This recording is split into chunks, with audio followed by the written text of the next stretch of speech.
Komisi Pemilihan Umum Kabupaten Buleleng akan segera melakukan rekrutmen anggota dan petugas Sekretariat Panitia Pemilihan Kecamatan PPK dan Panitia Pemungutan Suara PPS hingga anggota kelompok penyelenggara pemungutan suara KPPS yang akan bertugas pada pelaksanaan Pilkada 2024.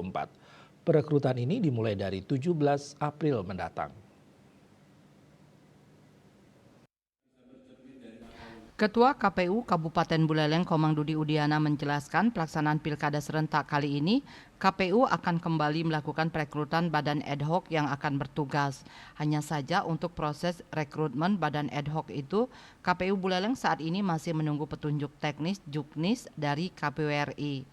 Dudi pun menjelaskan kuota perekrutan kali ini lebih sedikit dibandingkan dengan perhelatan Pilpres dan Pileg beberapa waktu lalu. Pihaknya pun sudah merancang jumlah TPS pada Pilkada 2024 mendatang hanya 1.135 TPS. Dalam satu desa saat Pilkada hanya ada 2-5 TPS, tergantung nanti jumlah DPT di desa itu. Selain itu, KPU Buleleng juga akan kembali melakukan pemutakhiran data pemilih pada Pilkada mendatang. Nantinya setelah badan ad hoc ini resmi dibentuk, akan ada anggota Pantarlih Kabupaten yang melakukan coklit langsung ke rumah-rumah penduduk dan para petugas ini akan menempelkan stiker di rumah warga yang telah selesai didata. Dudi menambahkan data harus diperoleh secara objektif dan faktual. Antara data yang tercatat dengan realita di lapangan harus sesuai. Jangan sampai nama tercantum dalam catatan tetapi orangnya tidak ada.